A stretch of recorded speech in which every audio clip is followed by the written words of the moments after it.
Good evening, everyone, and welcome to this work session for the Montoursville Area School District Board of Directors. It's actually more than a work session. We have action items tonight. We have an agenda, and the date is Tuesday, May 26, 2020, and we're starting about 7:06 p.m. And guess a Memorial Day welcome to all of you, especially to veterans. I think we have a couple veterans on our board. Ron, aren't you?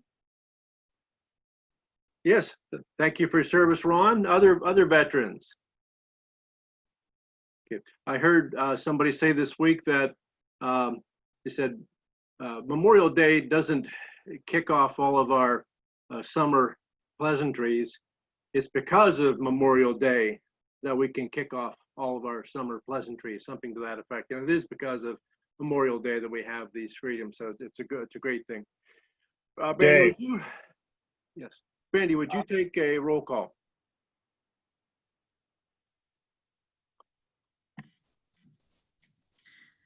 Mr. Albert.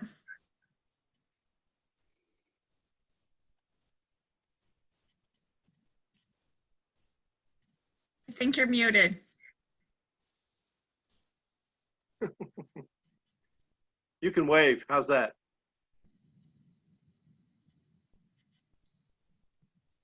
Mr. Albert.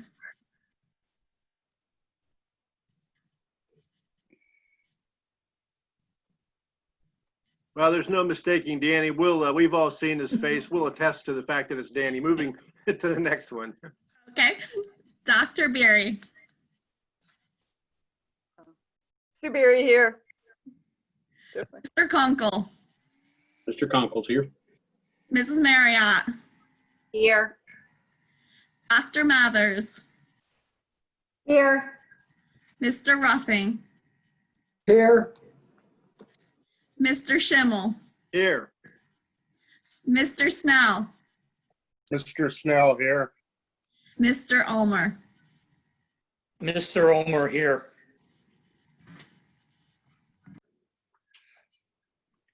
Okay, at this time, then we'll move right to a presentation by Brandy with the proposed budget. So Brandy, go ahead, take over.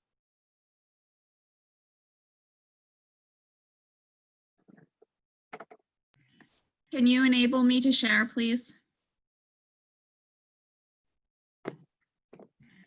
Yep, 1 second. Sorry about that. It's okay.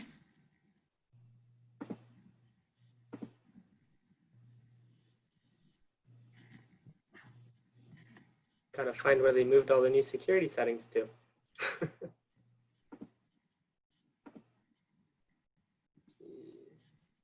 Dave, while Sebastian's getting this ready, I just want to say, while I appreciate you thanking me for my service, Memorial Day is more for those that have lost their lives fighting for our freedoms, those and the families that they leave behind. Certainly. Most certainly. Yes. Can you share now, Brandy? Yeah, thank you. You're welcome.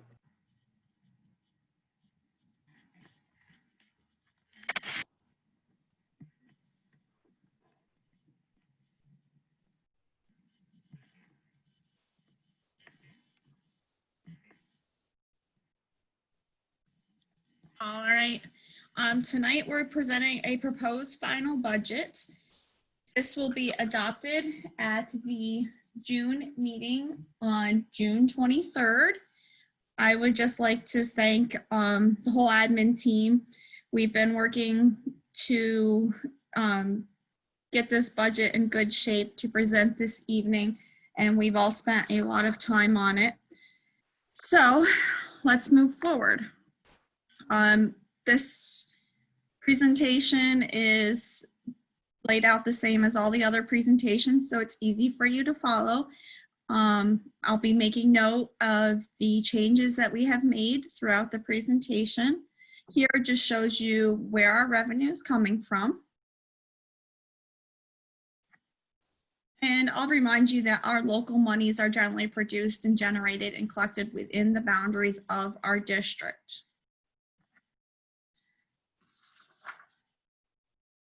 Here you'll see here a few changes that we have made. The current real estate taxes, we see a decrease of $440. This is due to the assessments that came out in May for our final bills that will be produced in July. The assessments dropped a little bit lower than what they were at the beginning of the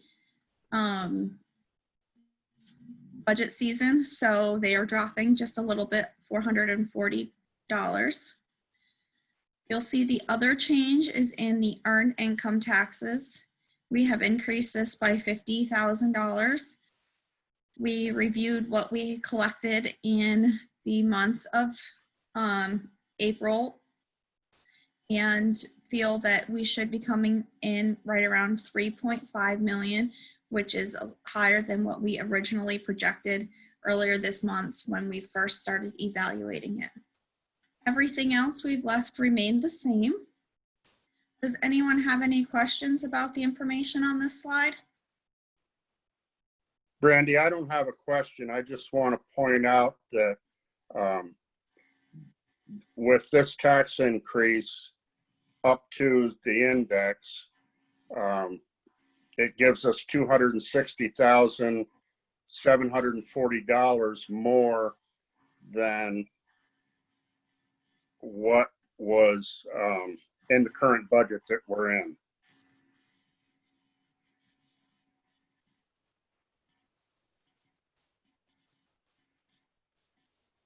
Any other questions or comments?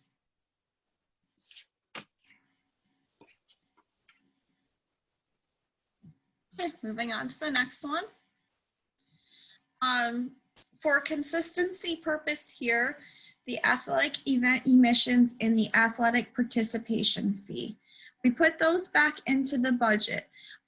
We had taken those out in the prior budget, anticipating that we'd have fewer students participating and that we would see maybe some events without people attending, without fans in the stands. And after evaluating the fact that we are leaving all the costs in for the athletic events, we thought it was only fair to leave all the revenue in, because if we do not see the revenue, we probably won't see the cost as much either. So we did increase those and put those back into where we had originally budgeted them. So you'll see a $31,000 increase in the admissions and a $4,000 increase in the participation fee. Everything else has been level funded, or it's the same as it was in the previous budget. Overall, we have increased the local revenue by $84,560. Any questions on this slide? Question. No, yep. Go ahead. Go ahead, Brian.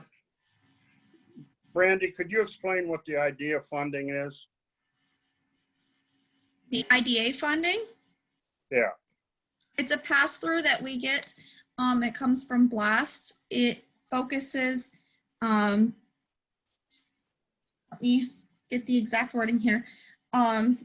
It's from the U.S. Department of Education. It's for special education programs. It's distributed through the Intermediate Unit for Part B of Individuals with Disabilities Act, which provides funding to assist in providing a free and appropriate public education in the least restrictive environment for children with disabilities ages 3 through 21. Okay. You have a $20,460 increase over this year's budget. I thought that the numbers were going to be flatlined for money from the state. IDA funding, we do not get the appropriations until I believe it is in December. And so when we received the amount we were receiving in December, it was $320,890 for 1920, which we received approximately the information in December of 19. So we are level funding it from the 1920 school year to the 2021 school year. Okay, so in the budget for the 1920 budget, it was an estimate you used. Yes, we have to use the prior years because we do not have that information until after the school year is started. Okay. Brandy, I have a question. What is our current year? What are you estimating we're going to end up on local revenue? Dale, I do not have that information right here, right now. I have a chart in it, but I do not have that for right now. I can email that to you later this week. Okay, what I'm interested in seeing is how much different are your projected level for next year is with the tax increase, what the difference is between that and where we're coming in this year. Any ballpark? Can you ask your question? Can you repeat that?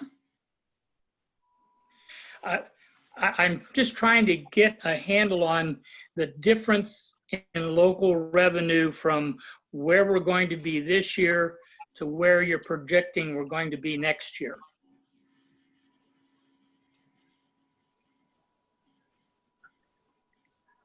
The only things that would really be Is the difference, yeah, I guess, is the difference just the property tax increase, or?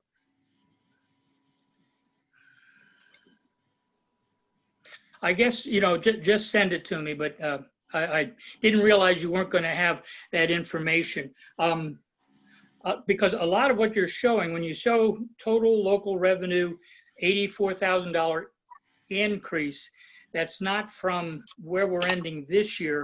That's just from your May 12th projection to your May 26th projection, correct?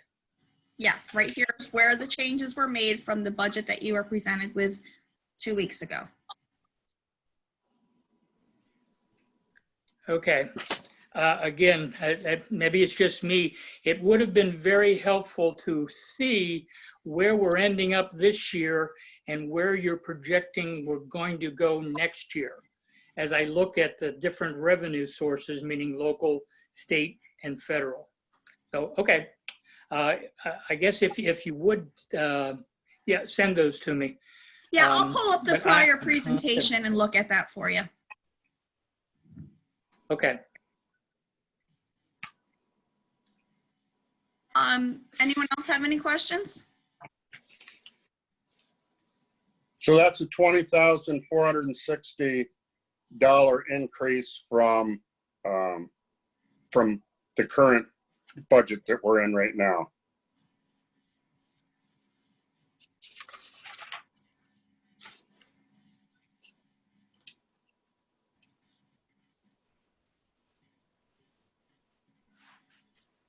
I'm sorry, what was that? It amounts to $20,000 increase from on that local revenue from the current budget that we're in right now.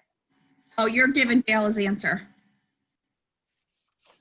You broke up, Brandy. What'd you say? I said you're giving Dale his answer. Well, yeah, I'm Okay, trying thank to help you. him. Yeah, thank you. And the local revenue on the previous page, the local revenue was an increase of 260,740.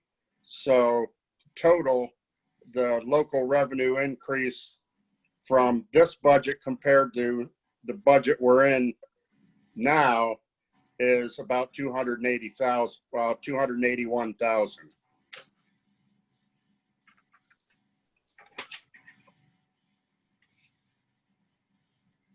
That's just local revenue.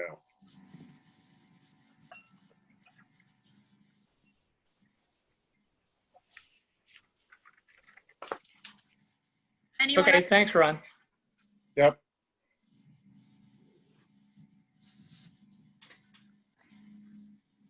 State revenues are monies originated from the Commonwealth of PA appropriations and directly distributed to the district. Here, you will see the only changes were made in the state property tax reduction allocation, which is adjusted to what we received on May 1st in our letter, which is a $3,053 reduction. And the other income from the state is also here as a reduction of $41,650. That is the FICA and the retirement. And when you see a decrease in wages, you see a decrease in what you receive back from that. So here overall, you're going to see a $44,703 reduction in revenue. Questions on that? Okay, Brandy, on transportation, that number is that's not an estimate number. That's a number that we can just about be guaranteed on, correct? Because it's a year behind. It's a year behind, but that is based, okay, that number is based on the 1920 school year. So the 1920 school year, that report and calculation is not done until September. So we actually do not know that number until later on. There will be an estimate.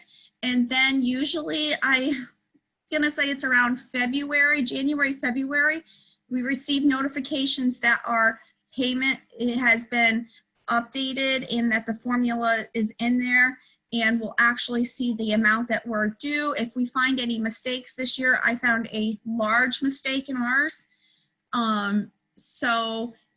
Another school district was claiming an expense for our student that was 10 times the amount of the expense. They accidentally keyed in an extra zero or an extra digit into that number, so it made that number much larger. I caught that error and I contacted that IU, and they reviewed it and they made an adjustment on their end, and then we get an updated one. Usually we have our number in March, April that we have for what our final payment will be for the prior year school year. So no, that number is not something that is known right now. Okay, because you have an increase of $54,000 over last year. Or over the current year. That was because when it was put in there, we didn't have we were basing it off of what was previously calculated as what we thought it was going to be. But this year, this is around what it was, with an additional amount in there for the extra run that we have this year. Okay, and other income from state, you have an increase of $66,600 from last year. And with that increase, we have a total of $96,235 increase on state revenue.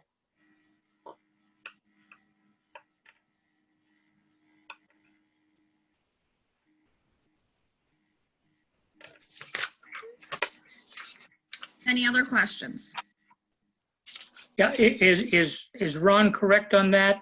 That you're projecting that we're going to see a $96,000 increase in our revenue funding from the state in next year? I do not have that information up in front of me. I'm screen sharing right now, so I do not have that information in front of me. But would you say that it is going to be even slightly positive or not? This is what I'm projecting that we are going to be receiving.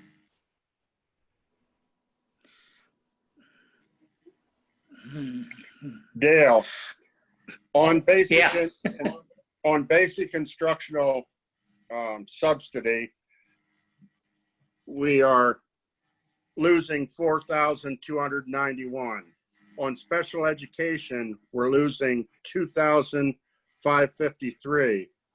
Transportation, we're gaining $54,050. Rental and sinking fund payments, we're losing $17,640. Medical and dental stays the same. State property tax reduction allocation, we're gaining $69. Block grants stays the same. Other income from state gains $66,600 for a total gain of $96,235. Okay, where did you get your starting points from, Ron? That's what I was searching through, and I couldn't. I got them off of the finalized budget for the 1920 year, the budget that was passed. Okay, well, but Brandy would have done an update on that because that was just the budget. That isn't the actual, you know, we could have been up in one area and down in another. And so that's what I was looking for, was that actual estimate that she made. I agree, Dale, but she's not going to have the actual numbers for that until sometime at the end of July, the end of August. Because no, but she has to, yeah, she has to have an estimate now, and that's what she said she doesn't have in front of her. Okay. Okay. But I would like to see that, Brandy. Dale, I did do a presentation in February that I believe we gave the estimates in. Okay, yeah, I knew there was one point where you had made taken a shot right then where you thought we were going to end, but now we're closer to the end point and really trying to tweak things. So, okay. Again, I'm trying to get a feel for where the pluses and minuses are. You know, if the state really is going to be flat, or are we seeing a little bit up?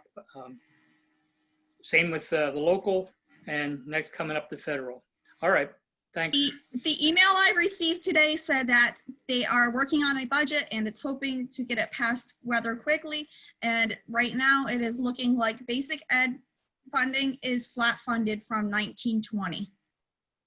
So, and as far as local, it's very hard to predict anything along with the EIT because the tax office was closed for 2 weeks and now they've been working at 50% capacity. So we really don't know all the revenue that's coming in because everything is not being reported as quickly as what it has been in the past. So a lot of that information is hard to predict at that point. I do have some estimates, but again, I'm screen sharing right now and I can't go in and look for those. Yeah, but you're using those estimates to get a feel for where we're going to end up this year, right? Yes. That's my job. Yes, okay. Yeah. And, you know, you're getting a feel right now that the state's going to be fairly flat, you know, local, next year. You know, I think you were keeping our income tax fairly flat then? Or are you showing some decrease in We your show a decrease projection? in the earned income tax. Yeah, okay. And where we are on property taxes, again, I was just curious what your estimate is. I mean, you know, I'm trying to get your gut feeling on this. Okay, thank you.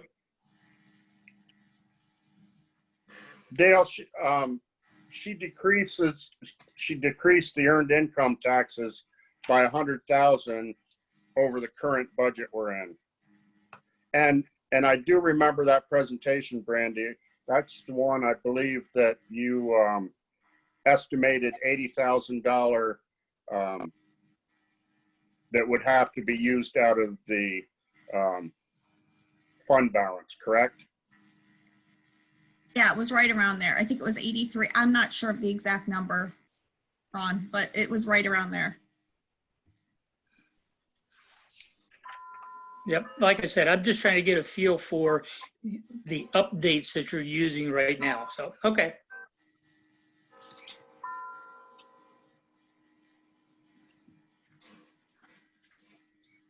Federal monies originating from federal sources and made available to school districts through district grants, state channels, and other agencies conducting programs through the school district.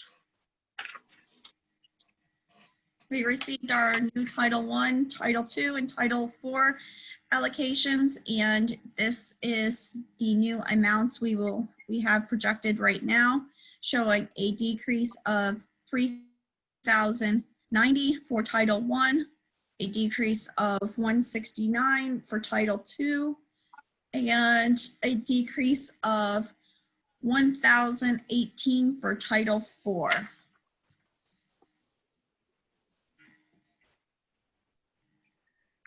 Any questions on these? That shows a $3,649 decrease in federal funding from the current year we're in. And it's all under Title I where the decrease is.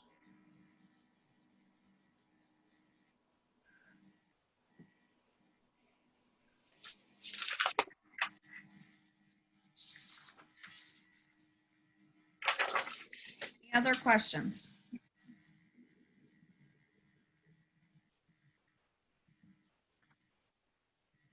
Expenditures, this is where we spend our money.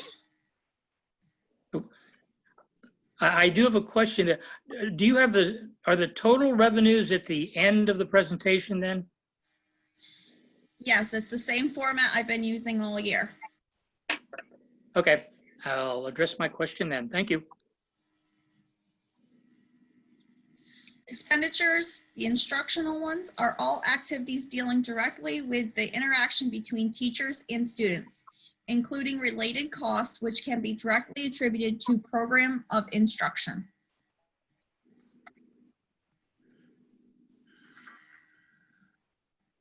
You're going to see some changes made here. I'll remind you that the admin team has been meeting and reviewing and looking at things and have came up with areas of where we can find some savings for the 2021 school year. So here you'll see a reduction of salaries in the amount of $115,775. And that will be in the employee benefits of $151,010. And that's some staffing things that the admin team has been looking at. Then we have other purchase services, a reduction of $10,000. This is another area where we thought we could see a little bit of savings and take that out of the budget. And supplies, you'll see a reduction of $22,000. This is mainly due to leftover stuff from the 1920 school year that we can take out of the 2021 budget due to the fact that we did not use all the supplies because we ended school on March 13th. This is a decrease overall of $298,785. Questions? Okay. Salaries have increased $142,383 from the current budget. Benefits have decreased $7,630. Purchase professional and technical service have increased $760. Purchase property services have decreased $50. Other purchase services have increased $117,100. Other purchase services have increased $12,100. Property has increased $5,500. And other objects increased $200, for a grand total of a $270,363 increase. My question is in two different areas. One, the increase of $142,383 in salaries, and the increase of 117,100 in purchase services.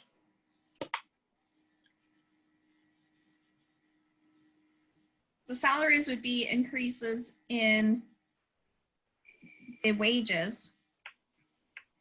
And the purchase services is going to be the cyber charter schools. Okay, the increase in salaries, is that raises? Yes. We have So I contracts. guess we're not doing any freezes.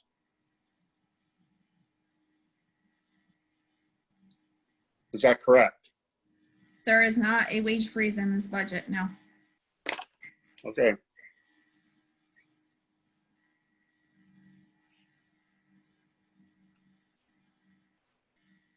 Any other questions?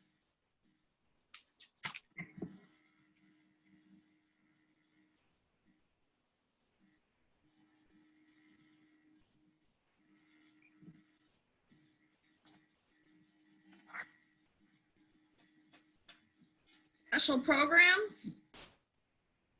No changes here. Do I have any questions here? There is 3 areas where there's increases.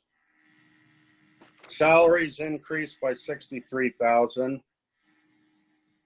Employee benefits increased by 28,749. And purchase professional technical services increased by 96,233. I think you already explained why the salaries are going up. But what about the purchase professional and technical services? That's the IU contract.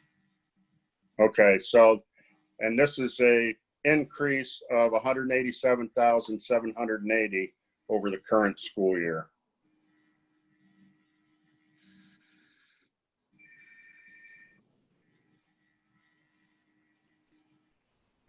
Okay.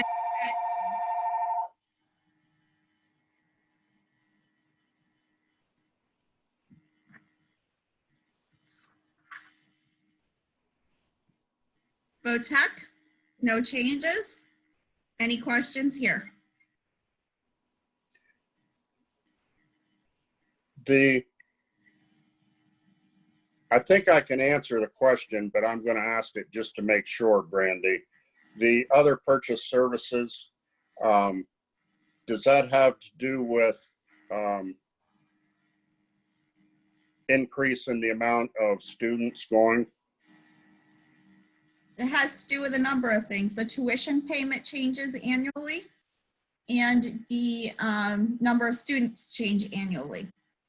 Okay, So this is based off the most recent tuition and number of students we have estimated to go.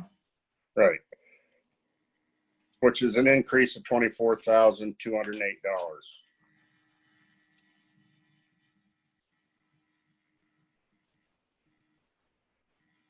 Any other questions?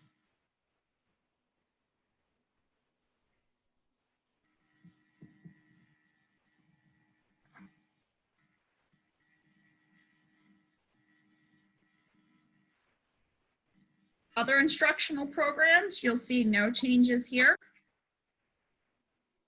Any questions on these?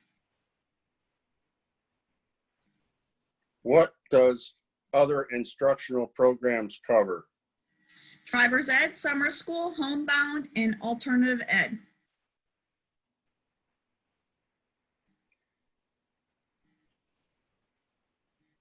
I'm curious, and I asked this because salaries and benefits had 0 change.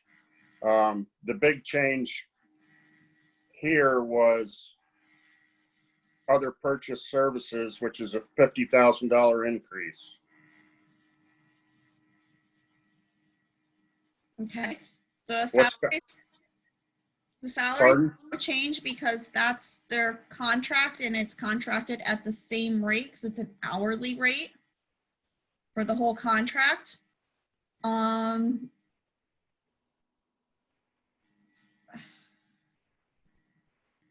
I would say the increase in the purchase professional and technical, I will have to get back to you because again, I am sharing my screen right now and I'd have to look exactly to see what that was. I don't remember because I think that was made at the beginning. Okay.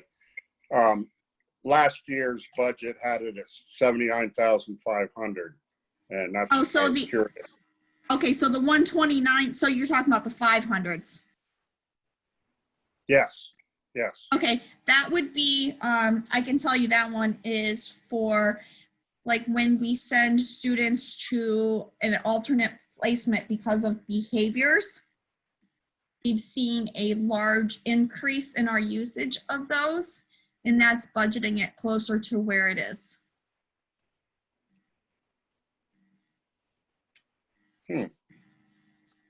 I actually thought it was a decrease this year, this school year compared to the last school year. We have Nittany Learning Services that's also in that category that we brought into the school.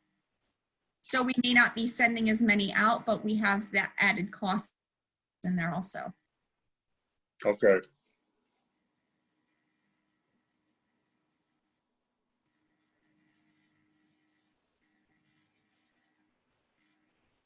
Any other questions?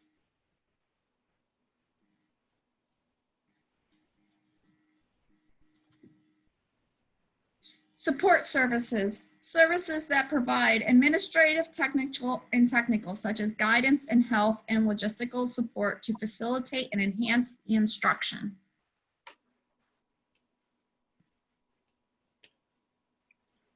Pupil personnel services. You'll see no changes here. This is the guidance, psychology, and speech. Any questions? It is a $44,262 increase over the current year. The big change, other than salaries and benefits, is purchase professional and technical service, the 300s, increase of $26,000.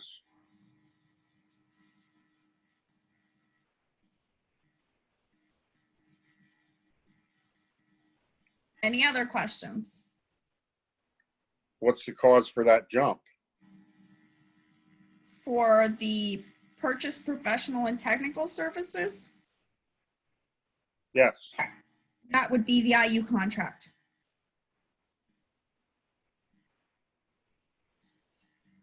I thought we already covered the IU contract back. The IU contract is throughout the whole budget. Okay, so it's. We have psychology services that are It's in the it's split up in contract. different areas. Correct. What- IU, because this is psychology services and our psychology services are contracted through the IU contract. Okay, Hey, Ron, it's Michelle Williamson. We've never Sure. budgeted 5 days for a school psychologist, but we've paid for a school psychologist for 5 days for the past 2 years. This year, we're budgeting 5 days because the past 2 years, we've ended up paying for the extra day. So we just put it in the budget this year. okay, thanks, Michelle. You're welcome.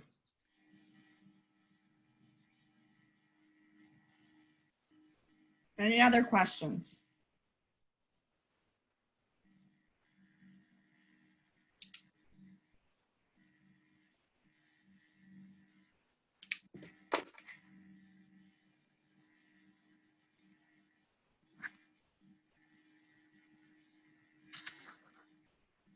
Instructional staff services. You'll see several changes made throughout here. Wages and benefits, you'll see a decrease in both of those. $49,080. Benefits, a decrease of $43,760. Purchase professional and technical services, a decrease of $17,000. Other purchase services, a decrease of 20,000. Supplies, a decrease of 27,000. Property, a decrease of $1,276. Overall decrease of $158,116.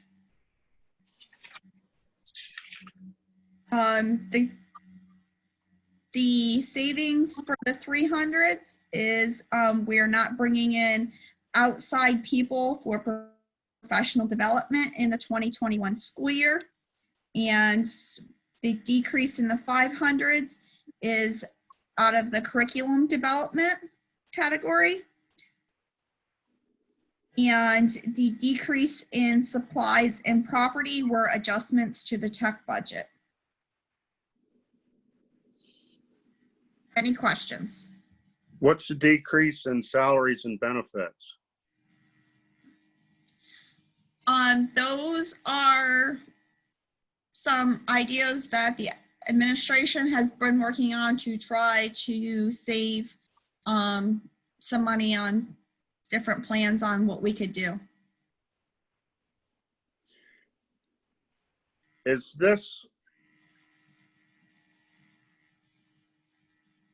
section here where the aides are? This is technology, library, and curriculum.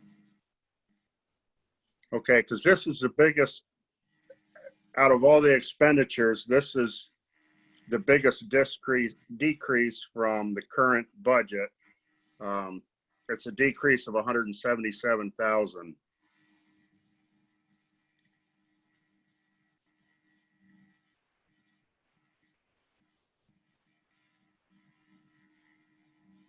So I'm still curious on the decrease in the salaries and benefits. Is it a decrease in employees? The admin team's been working on a plan on trying to save money for the district. And through that, we have been having discussions on what we can do, and that comes in salaries and benefits. It's not a public agenda item. Like, it shouldn't be, we can discuss it in an executive session, but it involves personnel. Okay. That's all I got on that.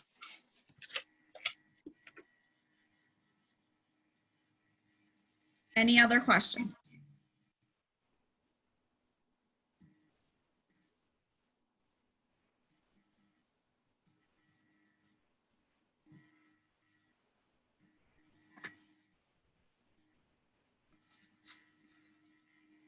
Administrative services here.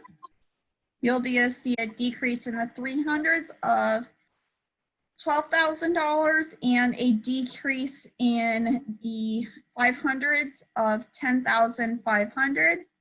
These are legal services and travel. Any questions here?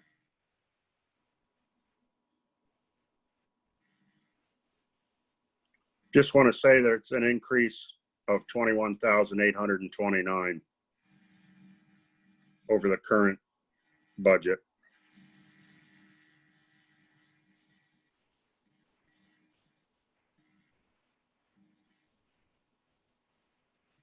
Any other questions?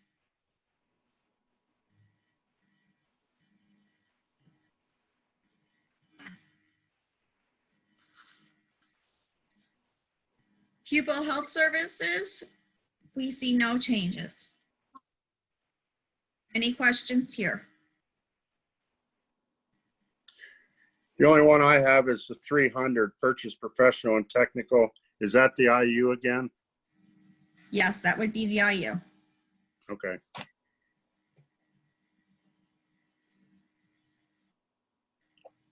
Anyone else?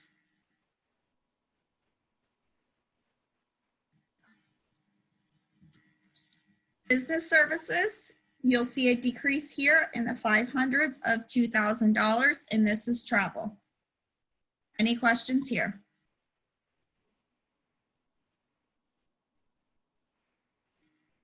There's an increase in salaries and a decrease in benefits,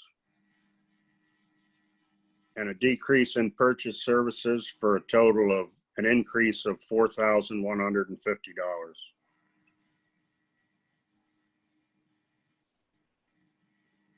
Any other questions?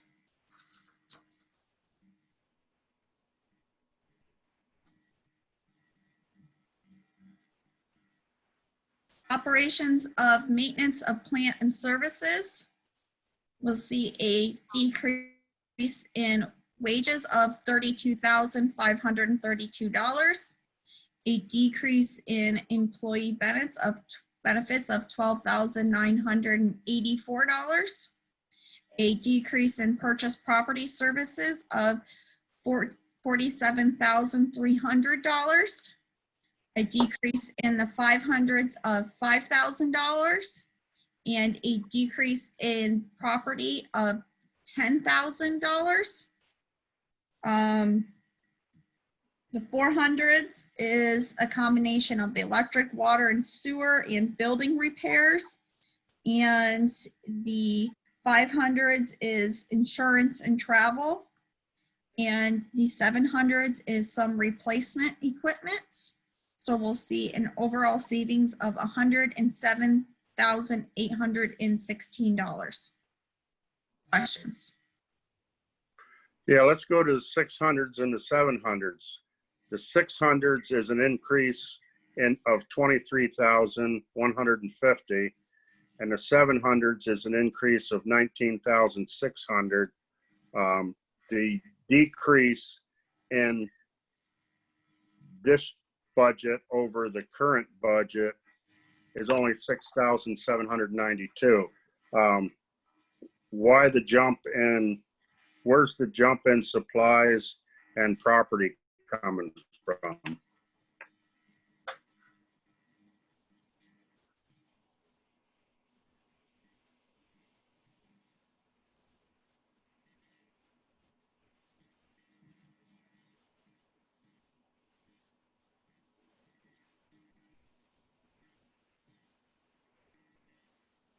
I will look that up for you and send that out later this week. Again, I'm sharing my screen right now and I can't go in and look into the individual items and see what exactly was purchased, or not purchased, but what was exactly looked at for those items.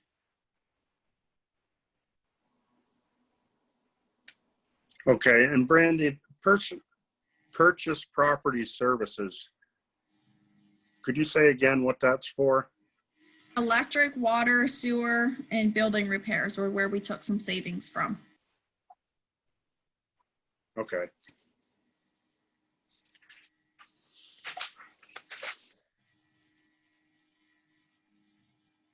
Any other questions? Yeah, Ron, where are you pulling your stuff from? Where are you getting your information from there? I'm comparing this. I'm comparing this year's budget to the budget we are currently in, the 1920 budget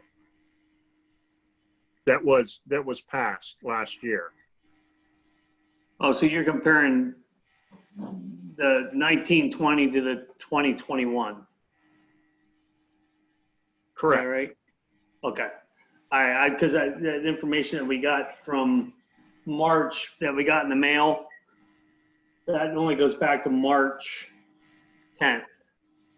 So I was trying to figure out, Right. trying to follow. Right. I pulled the budget from the 1920. It's actually the June 11th, 2019 final budget. Okay. All right. I just was trying to figure it out. Thanks. Which, like Brandy said, isn't 100%. The numbers aren't going to be 100% the same because of things that were estimated and due to COVID-19 changes, but it gives us an idea of rather there's increases or decreases from the previous budget.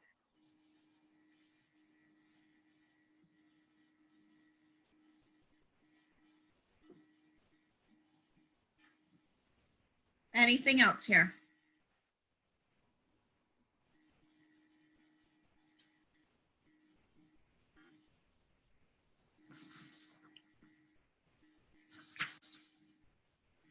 Transportation services. The change here was made in the 500s, which is our contracted carriers, in the amount of 30,500. So our total savings into the budget is 30,500. Any questions? Yeah, the contract for the buses was for 5 years, correct? Correct, but runs change daily. Right, and we're seeing a $136,000 increase over the current budget.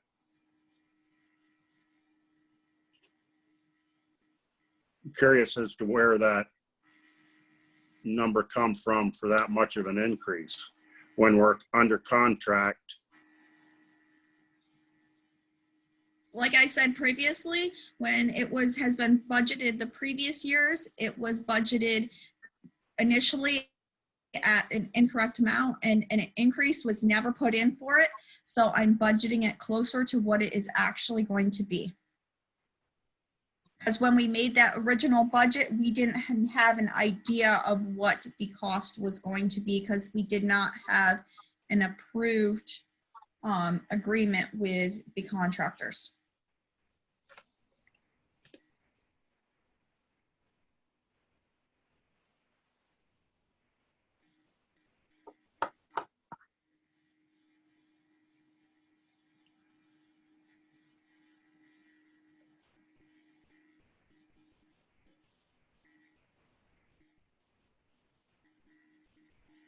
Anything else on this slide?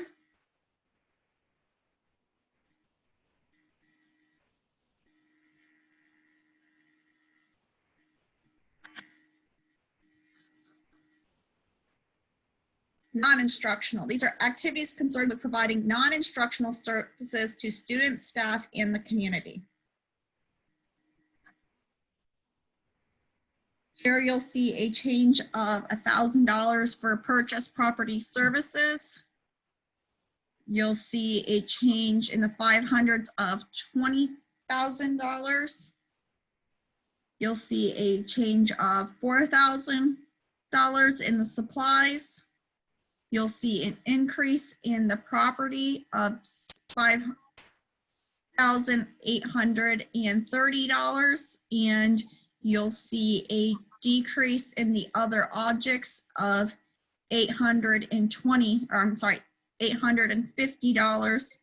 The changes in the additions in 7 and 800s were through the athletic budget in moving items out of supplies and into property or to other objects. The athletic budget was not increased, but things were just moved around in it, which caused to show an increase in some other areas, but overall was a decrease in general. So you'll see a decrease of $18,320. Questions? Which is an increase of $18,368 over the current budget. And the big increase is the 700 property. It's almost $10,000 increase there.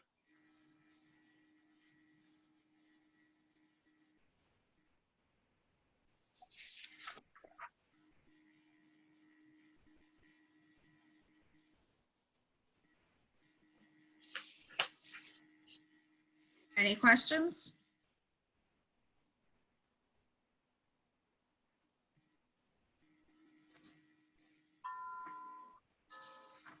Other expenditures. This category includes debt expenditures, transfers to other funds of the district, refunds of prior year revenues. Here you'll see that there has been no change to that. Oh, let me move the slide, sorry. Any questions here?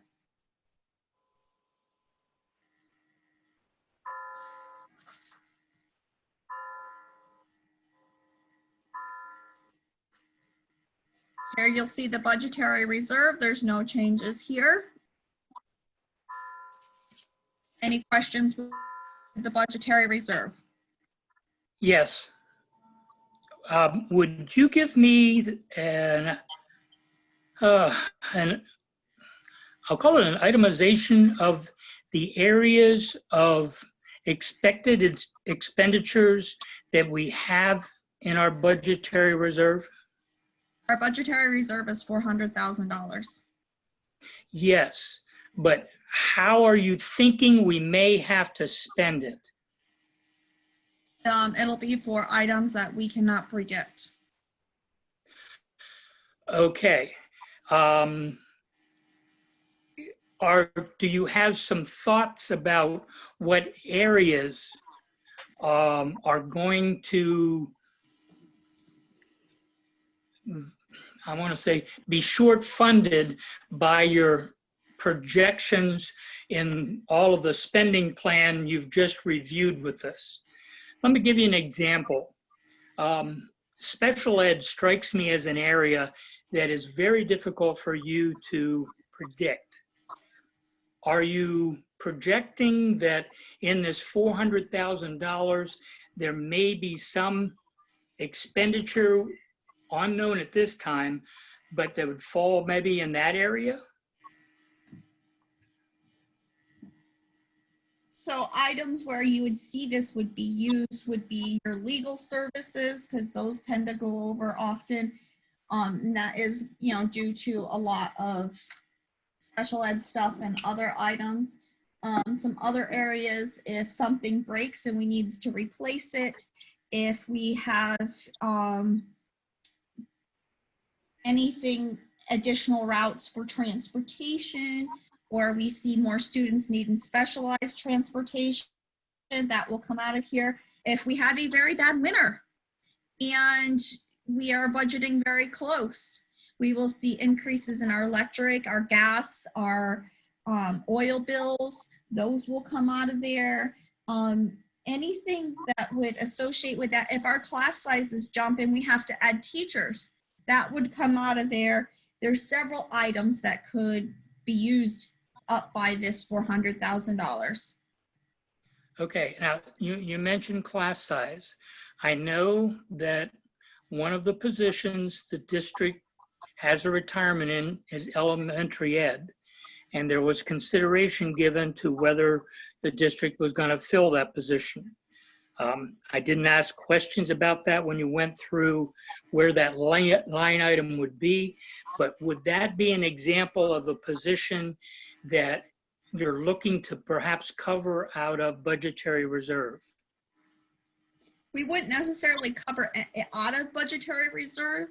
It would be something that if we decide that we do not need that position and then it comes close to the beginning of the school year and we have a large increase in enrollment, then it would have to come from the reserve. Okay, I've got a line of questioning here now. Did you place in the instructional budget any room to add personnel there?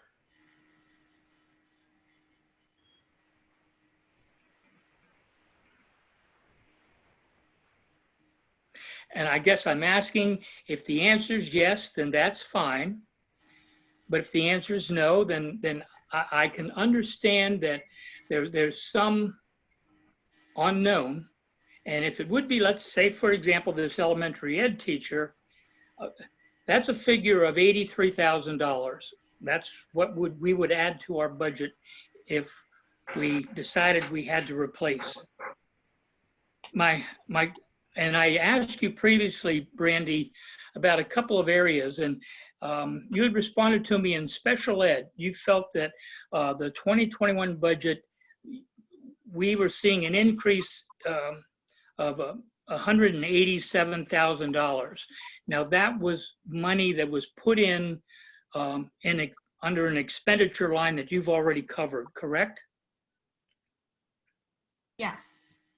Okay, so if we were looking to make a guess, well, maybe we're going to need another 20, 30, 40,000 in special ed, then that would become an area that you're looking to cover out of budgetary reserve. Cyber school, you had given me a figure of 125,000. That's how much you bumped up the budget this year. That's already in a line item that you've presented, correct? Yes, that's in the 500s that we talked about. Okay. Regular ed So, and special ed. Again, looking if we were looking to try and have our budget that it would cover an unknown expense in cyber school, say we put another 50, 60,000 in budgetary reserve to cover some of that.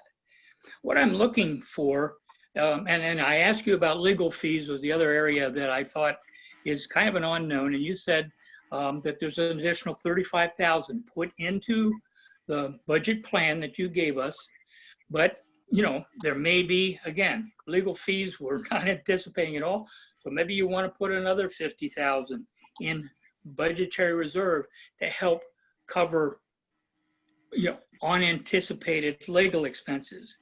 What I'm getting at is budgetary reserve has to be finite. Now, right now we're picking 400,000, and it's kind of like I could call it a what if fund. What if this happened? Where would we get the money? Well, we'd go to budgetary reserve. But budgetary reserve in our budget process is an expenditure item. So we're now going to have to generate revenue by taxes to fund $400,000 of budgetary reserve. And the community and I as a board member should have some idea of what is kind of on the horizon that you're wanting to put in budgetary reserve.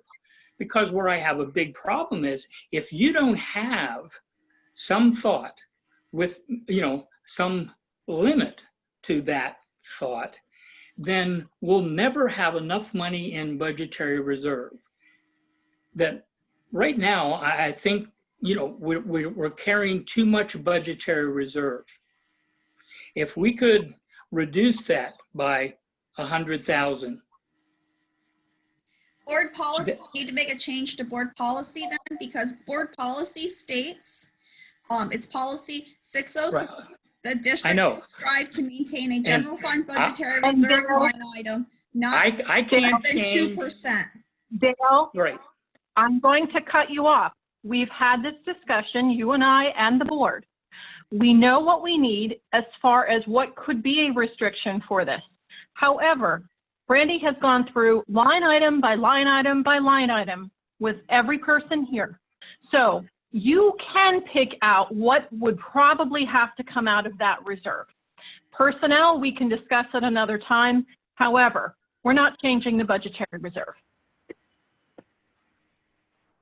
Okay, and I can't change it. All I'm saying is, I don't know how I can support a tax increase to my community to fund a budgetary reserve that no one can tell me what they think we might need to spend that money on.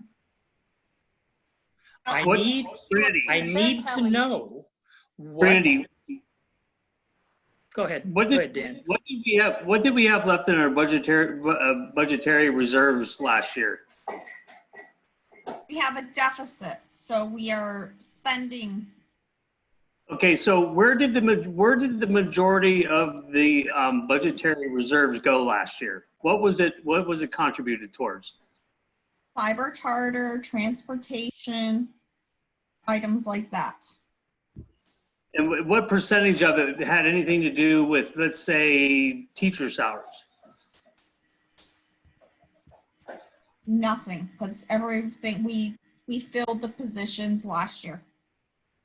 So, I mean, Dale, I get what you're saying, but you got a storm coming, and the public needs to know it. Because if you think that you got the book, that 2020 State of Education book, you know where it's coming from. It's not coming out of anything other than the things that we can't control. And it's going to get worse. It's not going to get better. Right. But Danny, what I'm saying is Brandy has already tried to project where some of these new and unexpected expenses are going to come. I mean, we know things like special ed, that year after year is an area that we seem to not have enough money in our budget, to cover there. But Danny, it is, I'm not going to say a requirement, but budgetary reserve just isn't a You're flat sum. answering your own question. You are absolutely answering your own question. You just said we didn't have enough in the budget for those things that we can't control. The special ed, the charter school costs. Those are definitive. I agree with you 110%. We can't control those right yet. I don't know that we'll ever control the special ed. So you have to have something in a budget like this. And you know that. Because you created the policy where it was 600,000, and I said that was a wise move at that time. You have to have a budgetary reserve. I understand that. The question I'm asking is, we should have a plan, a thought process about where we're anticipating those expenses are going to come. I mean, she does have a plan. She just reviewed all of it with you. When you heard her telling you taking things out of this budget, administrative team working on things, she's giving you those answers already. Right. But those were items taken out in order to balance a budget. They weren't taken out with the thought that we're going to put them back in.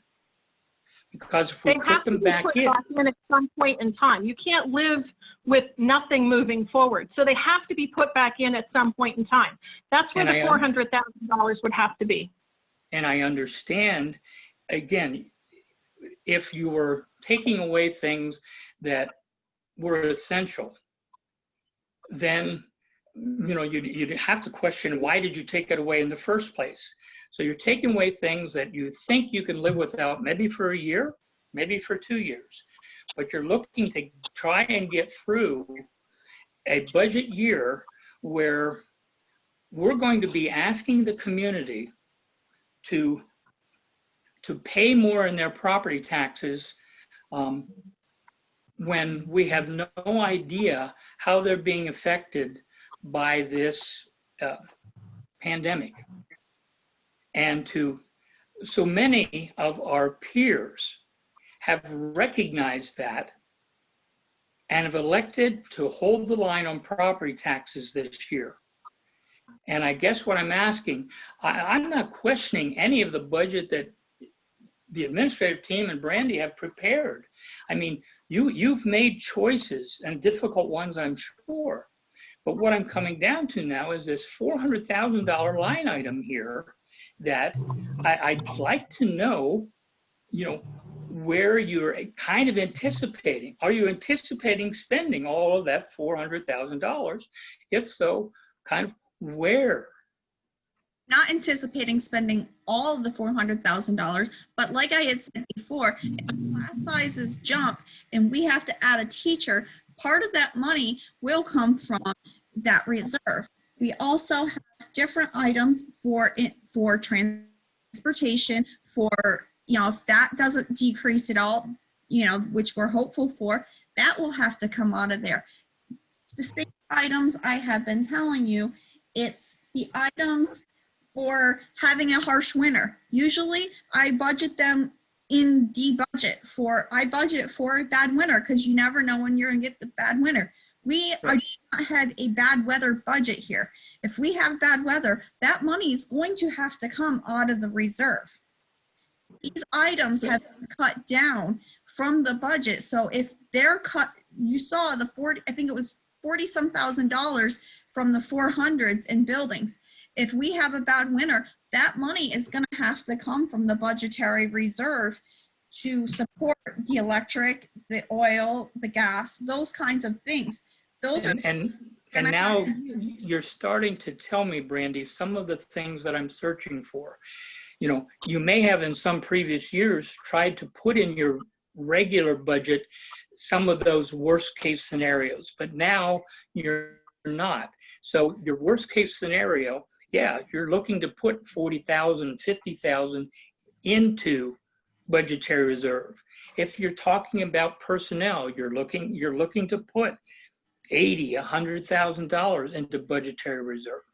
So there are places and items that you can identify, and all I'm asking is share those with us so we have some anticipation that next year as we go through the budget year, those items will come to us because of, it was a bad winter, and we've now come May, we've depleted our funds, but we need to fill the gas tank again. And so we have to use budgetary reserve. And you're going to come to the board and say, I need to transfer $40,000 from budgetary reserve to the operations budget to cover that. I understand all that. I'm just looking to how are you building enough of that scenarios to come up with $400,000? That's all. That's what I'm asking. And if we're not ready to do this year, what I would love to have us do is next year do that. And yes, the $400,000, we have a board policy that says you're going to take 2% of your expenditure budget and put that into budgetary reserve. Well, that would create a budgetary reserve of $600,000. And we can't possibly put that in. So we're already deviating from board policy by putting 400 in there. And I'm just an advocate of the board looking at this policy next year that perhaps we should not necessarily set a percentage, but put a cap on it and a dollar figure. That's all. And again, have it that the items within that budgetary reserve are known in the sense of this area, special ed, this area, legal fees, this area, personnel, because there are things that we couldn't get into our regular budget, but we think there may come a need that we're going to want to have the funds available to do that. And if we didn't have it in budgetary reserve, then we would have to go to our unassigned fund balance. And that's what we're doing in our current year. We're going to pull 80,000 out of our unassigned fund balance to help pay the final bills because we've completely used up the $400,000. Now, we haven't done it yet because we haven't transferred any money out of budgetary reserve. So I'm still waiting for that request to come, and then I will know, what areas that money, in some sense, maybe there was forethought that we're going to have to spend it. Anyway, I've got my answer, but it's not the answer I hope to hear. Thank you.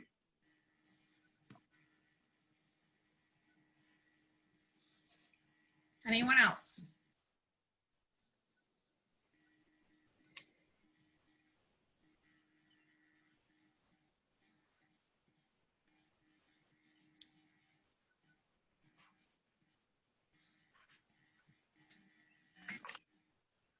Budget summary. This is our total revenue, where we were last meeting, where we are this meeting. We have an increase of $35,580.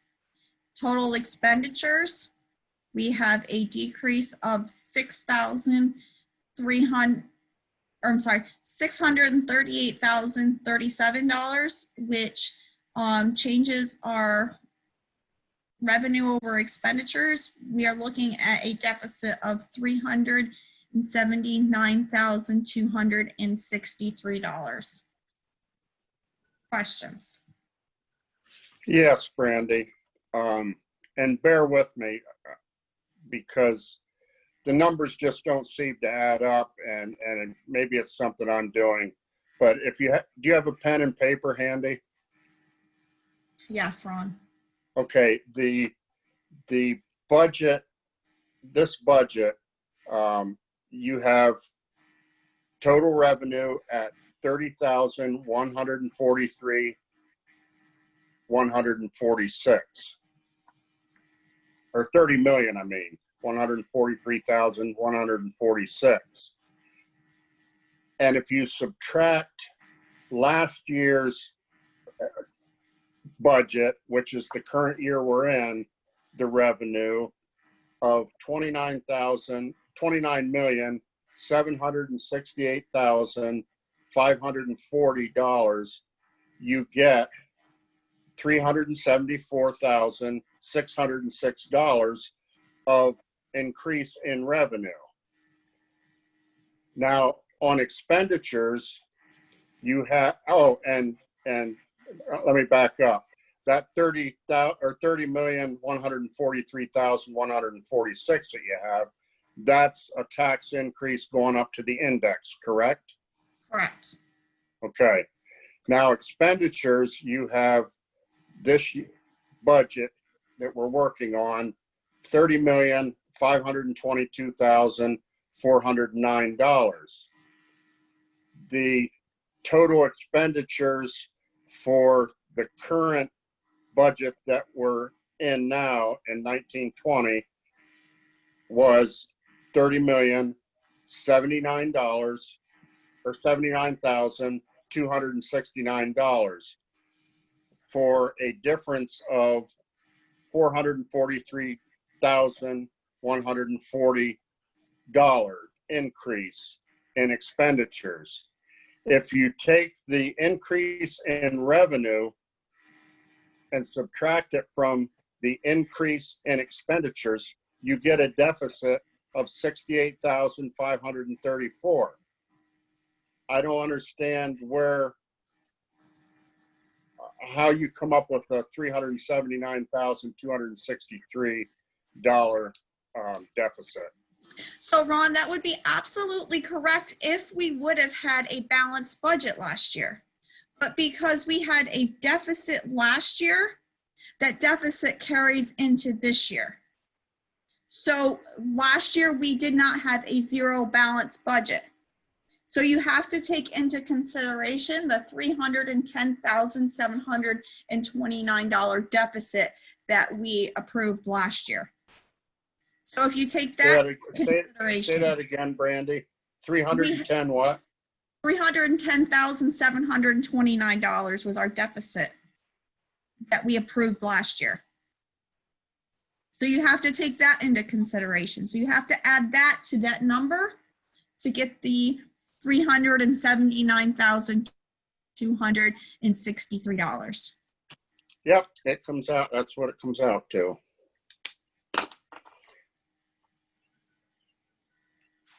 So next year, you'll have to take into consideration the $379,263 deficit when you look at next year's number. Okay. Brandy, you are projecting a much lower deficit though for our current year, correct? Yes, we had talked about that before. It's going to come in around 80,000. Yes. So it would only be 80,000 plus 68,000. But you have to compare, you're comparing original budget numbers to this budget. So you still have to take that into consideration. You can't change to projected, but not do the projected for everything.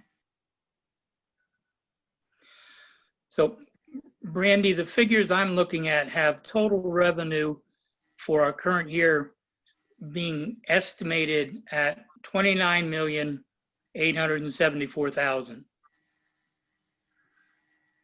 Okay, And total expenditures for this year, I'm looking at figures that show $29,955,000, which give us that deficit of around 80,000.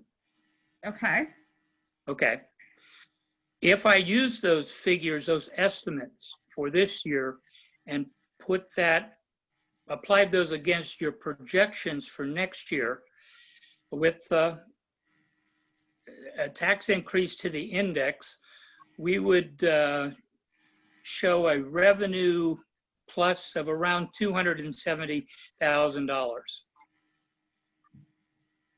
from our current year to next year. What that tells me is even though we're increasing our property taxes by $460,000, we're still seeing drop-offs in funding from other areas that we're only showing a net increase of about 270,000 projected, in the revenues. And on the expenditure side, looking at using that figure of $30,522,000, you're looking at our expenses going up about $567,000. And I guess what I'm getting at, or hopefully getting at, is the fact I think the administration and you have done a tremendous job of reducing that deficit. To see a figure of $379,000 when we started this process, we were looking at a deficit of $1.3 million.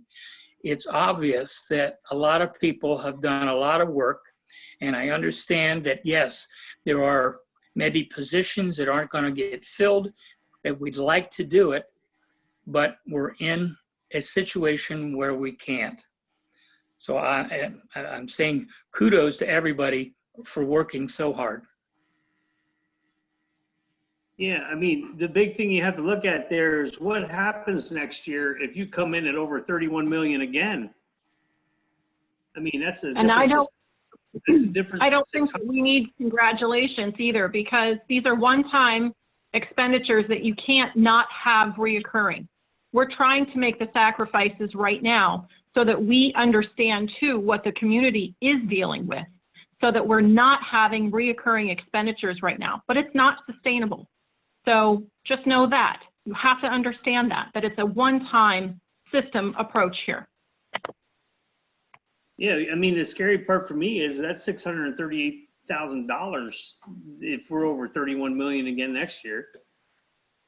That's an additional $638,000. That's, it's just, that's unheard of. I mean, that's, hopefully we don't go that direction and we finally get something that goes in our favor, but, hopefully, the community has to understand the situation. I mean, it's being explained the best it can. I mean, our administration and, everybody in it, they're involved, they're doing what they can. I mean, we have to educate these kids too. Question, Brandy. How many years has the revenue come in over what was budgeted? I would have to go back and look at it, Ron. Well, it seems to me, at least in the last 3 years, that revenue has come in more than what was budgeted for. I think a lot of that has to do with the interest that we earned in our with the stocks and, or whatever the interest we get. I'm not sure Brandy would be able to speak to that. But with the pandemic and the drop in the economy, we can't expect that 100,000, 120,000 in interest that we got in the past years. Is that correct, Brandy? Correct. We received about $200,000 in interest, and I'm thinking we'll be lucky if we see 20,000 in interest next year, unless there's a dramatic change right now. But that was taken out of the budget, It's been taken out of the budget, yes. correct? But I think that's where we were way ahead in past years. And we tried to And- correct that last year. That in the current, and that in the earned income tax, because you don't want to overestimate your revenues and not exceed them either. You know, it's the best guess based on history on what you can find. So I use a 3 to 5 year average, and then I look back even further sometimes to try to get an average. And because of that, we were increasing our EIT. If you remember, at the beginning of this year, I said we have been increasing EIT for the last 3 years slowly, but it's coming. We're getting more and more in each year. So in the original budget that I presented, I did increase that because that's what we were seeing. So you have to look for trends, and you can't just base things off of 1 year. So that's what we were working on. But then I did decrease it back down. Due to this pandemic, we don't know what is going to happen, and to overestimate it and be way off, I think we will have bigger financial issues. And Dottie, that, just so you know, the current budget that we're in right now, there wasn't that much more added to the revenue other than what was budgeted, because there was $120,000 budgeted on investments. So Correct, that's why we changed this year. But we don't know how that's actually coming in, do we? How's that coming in? We should come in around 200,000, but my argument Oh, okay. is you never know when interest rates are going to change. So had this happened at the beginning of last year, we wouldn't have seen any of that revenue at all. Oh, I agree. And I mean, I'm not arguing with the fact that you lowered that to 20,000, because I think that was a smart thing to do, because you don't know where the interest rates are going.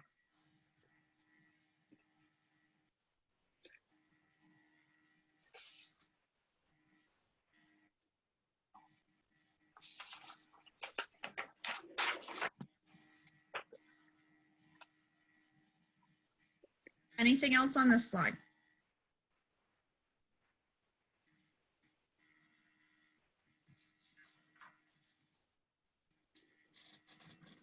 I just left this slide in here so you could see the average property assessment, what it is annually and what it is monthly with the tax increase.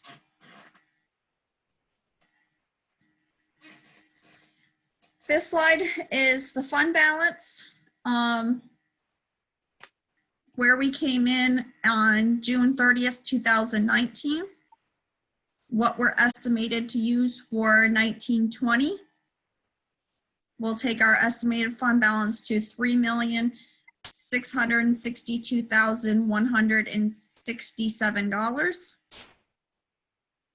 The estimated use with this budget of fund balance of $379,263, with the estimated fund balance of $3,282,904. I didn't put it on here. I thought of it this afternoon when I was reviewing it. The unassigned portion of that would be $2,923,354.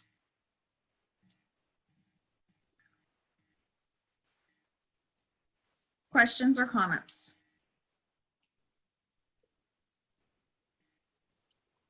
Hang on just a minute. I'm doing some figuring.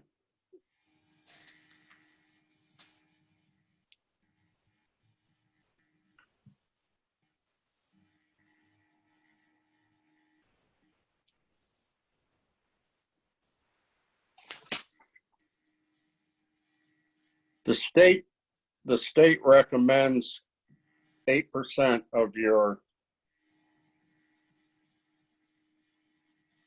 total budget, correct? For your fund balance.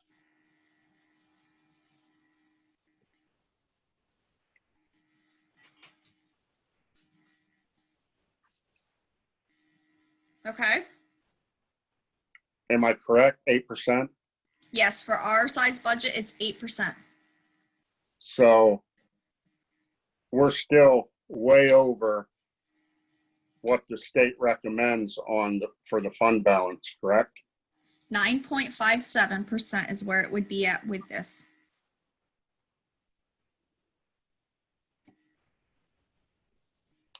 I have a question regarding Peasers. Brandy, I'd ask you how much of the budget increase was attributed to our Peasers contribution, and you had said that our share was 90,000. I believe it was somewhere that correct? around there. Yes. So that the state's paying 90, we're paying 90 then. Correct? If that's the number I gave you, then yes. I don't have it. Okay. I can't And- reach it right now. Yep. And you would have, that would have been throughout the budget that you've already presented, correct? Yes. Yep. All right. My question is, why don't we use some of our assigned fund balance of 359,000 to offset some of that contribution we have to make this year? And we can do that, and that would make our deficit a little bit lower, yes. The board would have to make that motion. Okay. And when you say deficit, if we're already happy with the deficit, if we're already happy with a deficit of 379,000. So can I explain it a little bit differently? So let's say we're going to use round numbers, okay? Our deficit of 380,000, okay? So if we want to use 80,000 of it, of our assigned, then we would be taking, yes, then we would be taking 80,000 out of the assigned, and we'd be taking 300,000 out of the unassigned. So your estimated ending fund balance would still be the 3,282,904. I just think I didn't state it clearly, so I wanted to make sure you still understood. Your total estimated fund balance would be the same. All it would do is change your unassigned and your assigned numbers. That's correct. And, Okay, and I what just wanted to was- make sure. Yeah. But what I was looking to do is saying, if we're already happy with taking 380,000 out of the unassigned fund balance, why not take the 90,000 out of the assigned fund balance and lower our property taxes by 1/10 of a mil?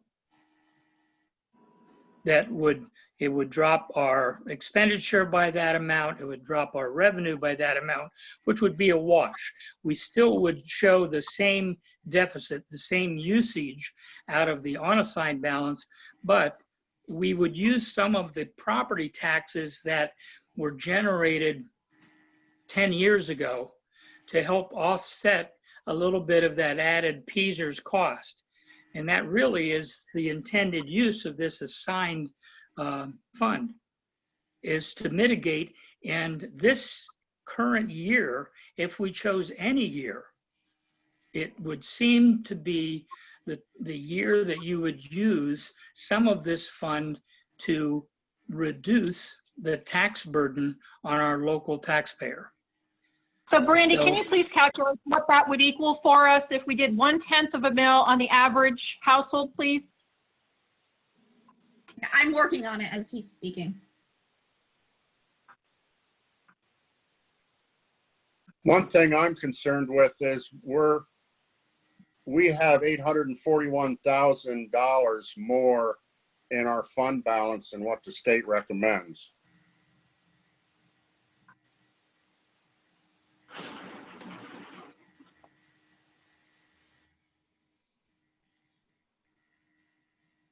Ron, is that percentage the unassigned? Because if that's the case, it's not 800,000. I think it's more like 500, under 500,000. Not that it makes a huge difference, but just for the people to know.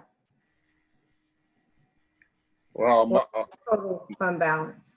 my numbers come up with 841, Dottie. It's 8%. Go ahead. I was just gonna let you know, I didn't run that calculation. I ran it and told you it was 9.57% is what we were at. I'd have to look and see what the actual dollar amount is, but it's on the unassigned only. It doesn't include the assigned. Correct. And 8% of 30,522,000 is 2,441,760. And if you And that subtract, number, Ron, that 8%, number one, was an arbitrary number chosen years and years ago when they decided Act 1 was going to become law. They didn't plan for pandemics. They didn't plan for a lot of things that we're now seeing. So that, to me, we're healthier at this stage, because then we have got to be able to put some of these things back. So eventually you have to be able to support yourself. I think out of this year, out of all of them, if we have to come back into a hybrid environment and we have to follow the recommendations, if that happens, you aren't going to have 9.5%. You might not even have 8%. well, one thing that makes me concerned, Christina, is the fund balance is to be used for emergencies. And we just, as of the last board meeting, didn't use it for an emergency. So it's still sitting there at $3,282,904.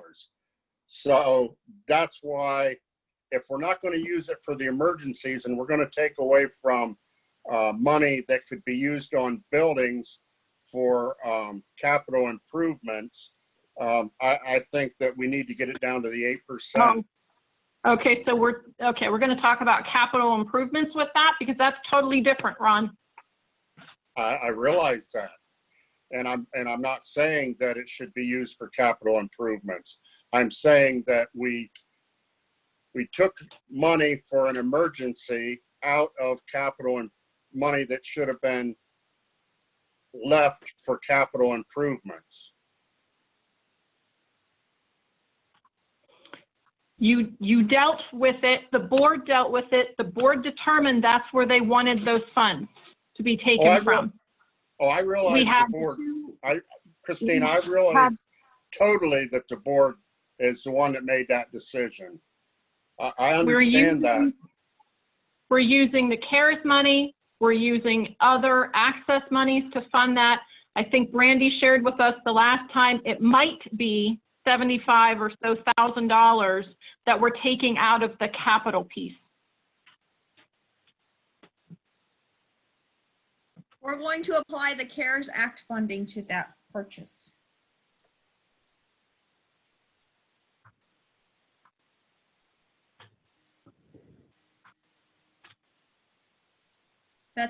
The CARES Act is not in this budget because we're going to apply it towards that purchase. Well, and I can understand it not being in the budget, Brandy, because as of right now, we don't know how much we're getting, because it's up to the state to decide who gets what. We're working on getting that all taken care of. So, but we're going to be using that towards the purchase of that.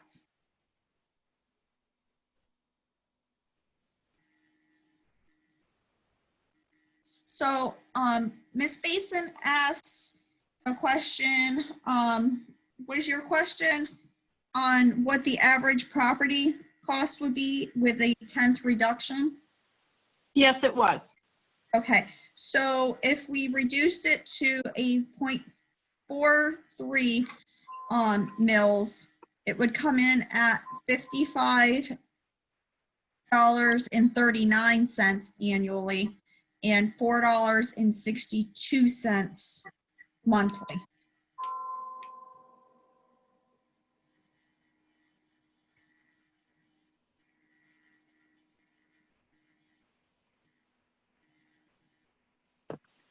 Thank you. I appreciate that.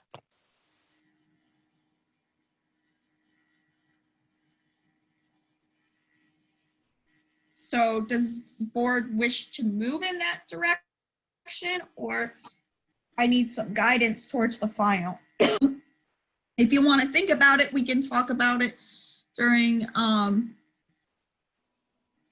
next meeting before, because we have a meeting on June 9th where we can discuss it, so I can have it prepared for the 23rd. Is now the appropriate time to make that motion as opposed to when we're actually voting on the final budget? I would make the recommendation here at this point because there's so many uncertainties that we leave it where it is at 0.53. We have a discussion about it on June 9th. And then I bring it to you with the items that we have discussed on the June 23rd. And if we so choose on the 29th or on the 9th that we want to reduce it, that we will reduce it for the final passing on the 23rd. My question, Brandy, was more along the lines of using some of the PSERS offset funds. Would a motion to use that be appropriate now, or wait until we're actually acting on the final budget? That would be part of the actual final budget. We'll have to have a separate motion. Then I that. will wait.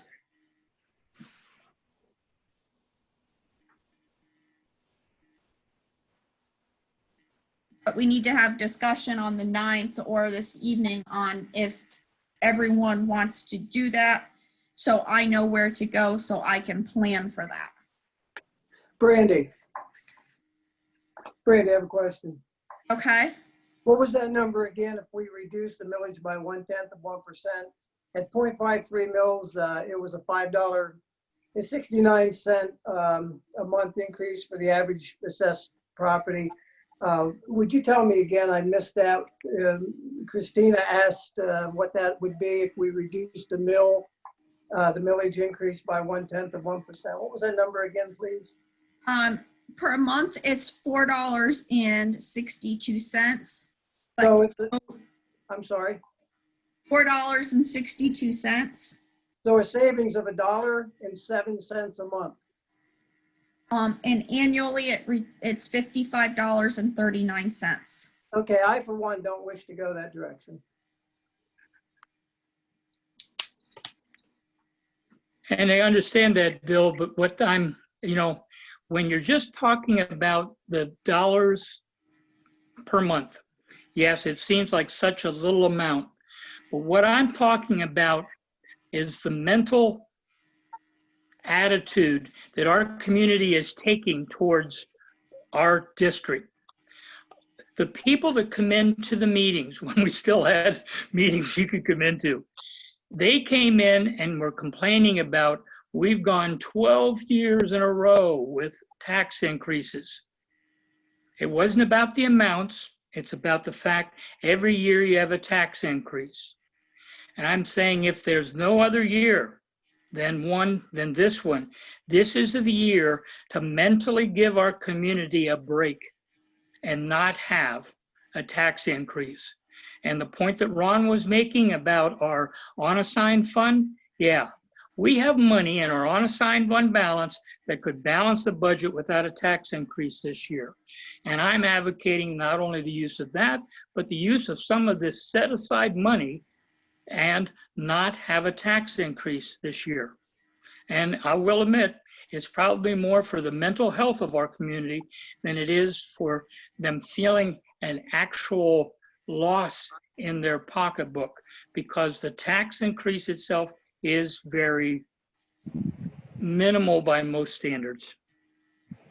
And then with all the Okay, Dale. things that are out there right now, that makes me very nervous, that thinking. We have all these demands that are being put on all districts, and we're not receiving help. And it's only going to get worse. And just like Danny said, the storm is coming. And just like with us not being a one-to-one school district, a storm came. We were not prepared.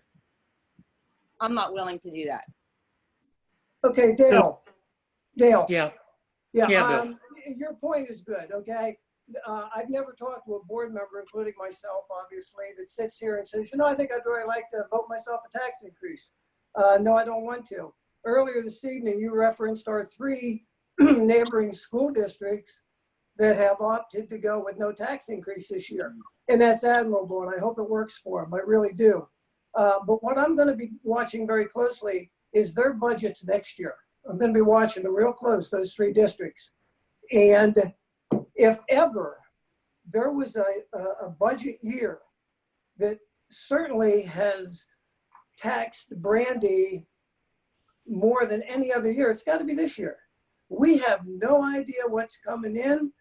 I shouldn't say no idea. It's such a big question mark. And if ever you're going to, you know, prepare for the worst, this is the year. This is not the year.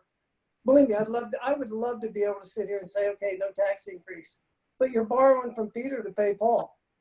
I'd like to say no tax increase for the next 5 years. Guess what happens on year number 6? You're going to pound the hell out of the taxpayers. That's what's going to happen.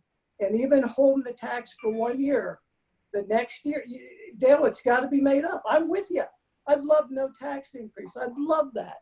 But that's, you know, this is the most difficult budget year in my 6 years on the board. So, but I appreciate your thoughts. I don't disagree with you. I just have a 180-degree different point of view. Yeah, we went from last year, right? And we didn't raise the taxes to where we wanted to, and that got us nowhere. It did nothing for us. And then you turn around and want to do it again this year. And this has nothing to do with us wanting to raise taxes because we want to see it happen. But where is the reality in this, in your thought process? That's what I'm confused about. I am confused with the idea that you actually are sitting there telling me that we just went through a pandemic. We have no clue what's going to come down the road for next year. I mean, you could see cyber school go off the charts. You have no clue, no idea. And if we take the gamble of not raising taxes and not doing, I mean, look at this, look at what people gave up. Look what the district has given up to get us back close to where we need to be. That's more, I look at that more than anything. We've given up a lot. Absolutely, Danny, absolutely. We've given up a lot of things. And at the end of the day, you know, like Christina said, you have to get these things back in as well. So, you know, I mean, I appreciate what you guys want to do, but I'm not going to be that guy that's going to sit here and say, let's not raise these taxes because we need to give the taxpayers a break. I'd love to do that, but it's reality. This is exactly the part of it that I am so confused about why you guys cannot see it. Ever since I've been on the board, I find it amazing that every budget year when we talk budget, the subject comes up where we're in the middle of where the other districts stand. So we need to keep in line with them. But I will say, I'm not an advocate of comparing us to other districts because I think every district has its own unique set of problems, its own unique set of circumstances. But I find it ironic that now that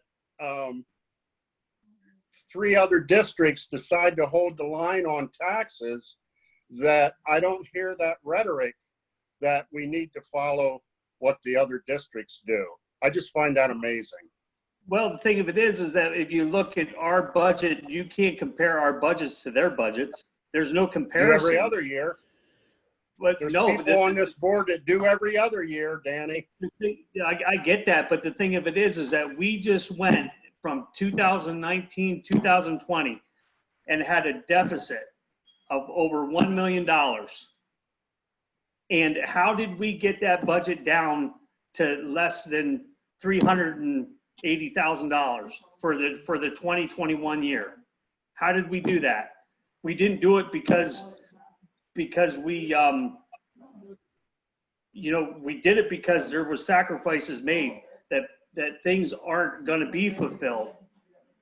And those are the things that Christina says we're going to have to put in. So we can't, as far as the underlying dollar, there's no way that we can compare ourselves with other districts. We have our own issues. I'm not worried about what happens someplace else. I'm worried about what happens within our district.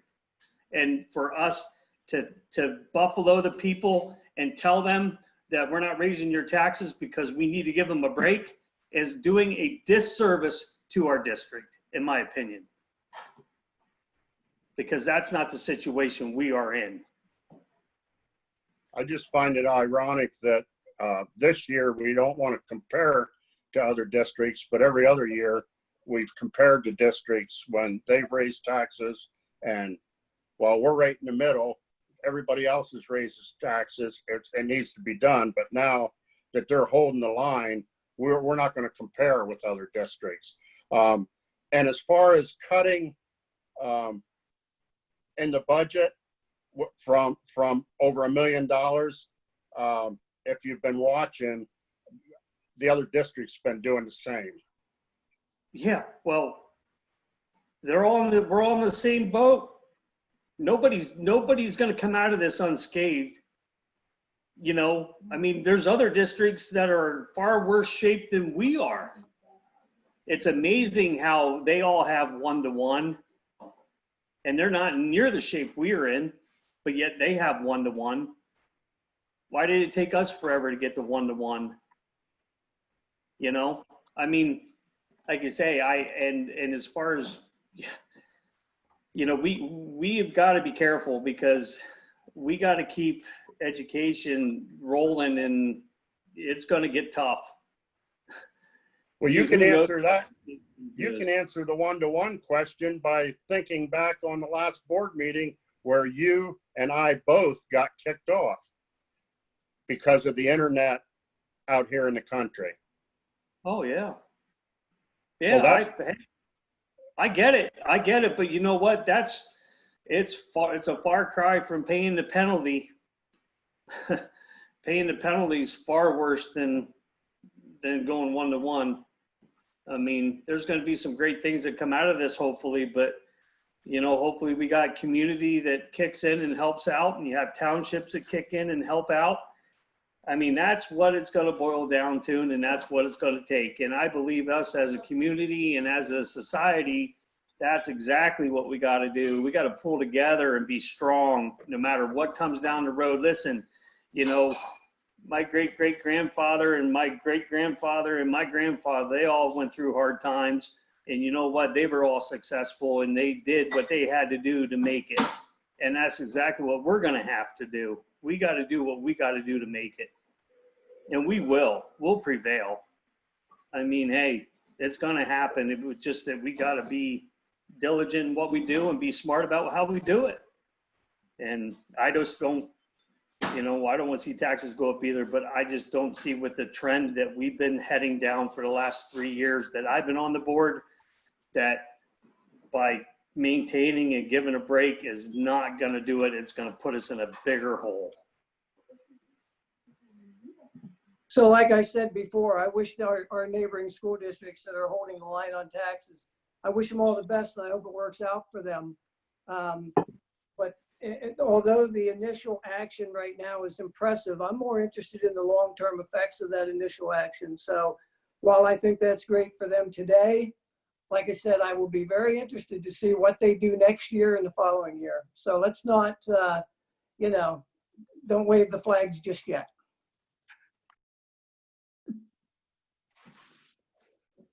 Okay. I think we've had lots of a discussion. I think at this point, we are ready to move on to public comment.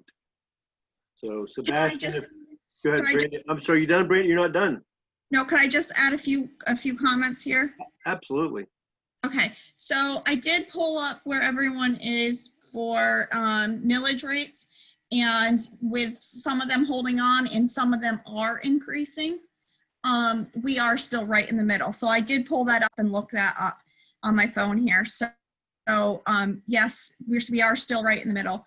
But I will add to what Dale said, the assigned fund balance has been put aside for PESers, and Dale did ask me the increase, and I believe it was around 80,000. So if the board wishes, you could decrease the assigned fund balance by 80,000 in the next budget if the board wishes to do that. I just need to know the direction everyone on the board wants to go with that. So I just wanted to add those two pieces because those were both talked about. And here tonight, we're going to adopt the proposed final budget. If the board wishes to make those changes or other changes, we can have those discussions on June 9th. And then on June 23rd, we will adopt the final budget, and it will not exceed any more than this budget that was presented this evening. So I am done. I will stop sharing my screen.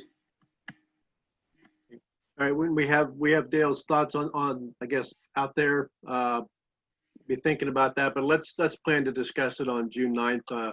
I think at this point in the night, we're probably becoming a little burned out, and maybe we just can't think clearly on the implications of that. At least some of us. Some of you are still pretty sharp. So let's be thinking about it. June 9th, take it up again, see where we are. Okay, with that then, Sebastian, at this time then we'll have public comment on, of course, what we've just discussed, but also any agenda items. You want to set that up for us? Yep, so at this time, if anyone from the public would like to speak, go ahead and use the blue hand icon on your screen to raise your hand. If anyone raises their hand, we will go down the list alphabetically and allow you to speak one at a time. We will allow you 3 minutes to speak, and we ask that you please state your full name and your address.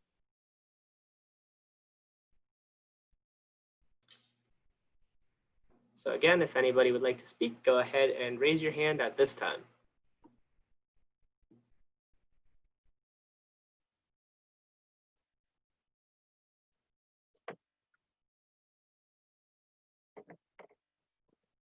Well, Sebastian, I'm not seeing any hands being raised. Can you confirm that too? You are correct. Okay, then with that, we'll close the public comments section and move on now to our agenda items. And with that, ask the superintendent to walk us through the items. Sure. Under General, G1, approval to accept agreement between Montoursville Area School District and children and youth experiencing homelessness. We have a motion. Move to approve. Second. Discussion. There is no cost associated with this, correct? I do not I see any should say, cost. we don't, right, any costs would be incurred as we provide other services for a child who's homeless. This is just a kind of an agreement to terms of responsibility. Correct. We have to follow the Thank you. McKinney-Vista Act. Okay. If there's no more discussion, all in favor, say aye. Aye. Aye. Aye. Opposed? Ayes have it. G2, approval of the Lycoming Career and Technology Center 2021 budget. We have a motion. Scott almost approved. Okay. Motion by Scott Conkle, second by Ruffing. second by Jen Marriott. Sorry, Bill. Good, we're good. Discussion, questions? Yes, so our estimated total payment is going to be 220,000 ballpark.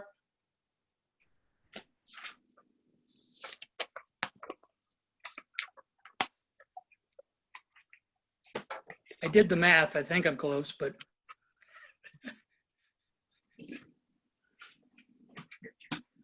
What do you mean 220,000? I'm just looking for some, yeah, is Brandy there that she can confirm or not? Where did you get that number of 220,000? I was multiplying the cost per student times they're estimating we're having 41 students. Okay, all right. I was looking at the whole budget, Dale. Okay. So it's, all right. 5,400.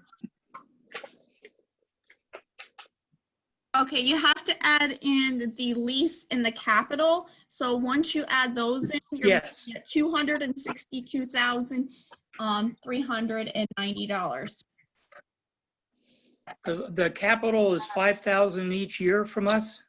It's 6,000. 6,000, thank you.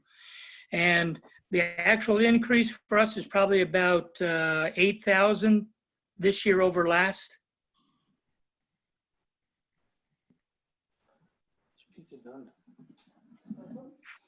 I don't have that right in front of me. Okay, I think my math is good on that.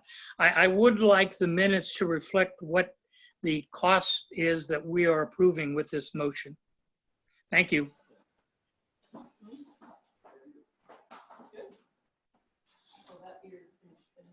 Any other discussion? All in favor, say aye. Aye. Aye. Aye. Opposed? Ayes have it.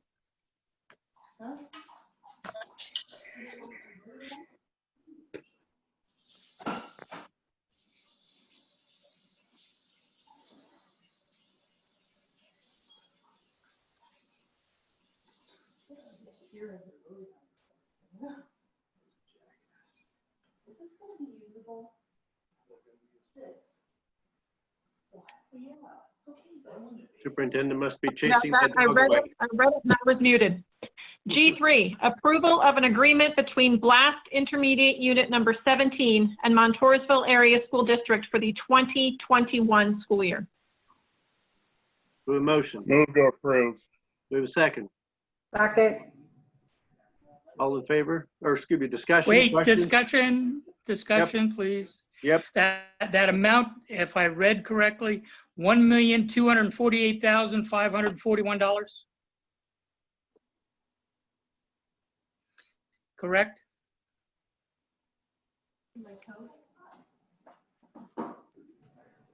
That's correct as I see it, Dale. Pardon? That's what I saw as well. Okay. Again, I would like the minutes to reflect that. And I would like to know what the increase was then from this year to next. As long as that's reflected in the minutes. I just think, I'll tell you what, where I'm coming from on this. The community does not see the attachments. They have no idea what the cost is associated with what we're approving here. And if it isn't going to be part of the motion, that's fine. As long as it's in the minutes, the community can then go in and read the minutes once they're approved. Thank you. With that suggestion by Dale, and it's a good suggestion, and we'll incorporate that in the final minutes. And so with that, all in favor, say aye. Dave? Aye. Aye. Aye. Christina? On G3, you will not see the attachment in the final minutes. It has student names on it. Brandy will modify that so that that could be attached. I think Dale's just looking for Oh, some that'd be great. dollars and cents numbers. Correct. But the attachment Yes, as I don't need to see it- the, yep. Right. Yeah, they would see it that way. That's great. Okay. And I did ask Dale what that money actually went to because we couldn't see the appendices. And it's really a lot of services given to our students that are necessary and mandated. So, Oh, yes, no, I mean, as far yeah, as I'm concerned, it's money well spent. yeah. Well, we won't do a replay. We won't rewind. We'll just have to do a new a vote on that. So all in favor, say aye. Aye. Aye. Opposed? Ayes have it. Under Personnel, P1, approval of the following retirement effective November the 4th, 2020. Mr. Barry Schreider, music service of 23 years. And I want to commend Mr. Schreider. He comes to work every day with the gift of being someone that students can relate to.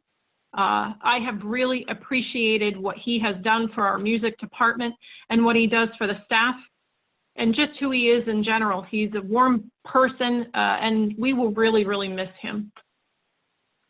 I'd like to make a comment as well. I see that Barry has joined us tonight, and even though none of my 3 children participated in band or chorus, I did attend several of the concerts, and his enthusiasm showed through, and just really appreciate what he's done for our district. And I wanted to let him know that. Thank you. This is Scott. I also want to, Barry knows how I feel about him, his enthusiasm, his dedication, and I appreciate all your willingness to work with. My 2 kids were part of your organization, but I want to let you know, Barry, that it will not rain at Knoebels this year. I'd like to chime in here. 23 years ago, I had a yes vote for this high energy music teacher. And Barry, you have certainly lived up to that description. The district is losing a wonderful, wonderful teacher. Very sad, but yet happy to see you retire. Not Thanks happy for to everything, Barry. retire, Barry. Yeah, I guess since we have the comments out of cycle, that's okay. We'll continue. I've had 4 kids coming through with him, and I'm just so grateful because I didn't do music in school like I should have. So I'm so grateful to see people like Barry Schreider who really have instilled a love for music in my kids and grandkids, and just really grateful. And I want him so much not to retire. I'm voting no. I also want to say that not only are the students going to miss Mr. Schreider, the seniors are too, for the input and the work that he does at the Senior Thanksgiving Appreciation Dinner.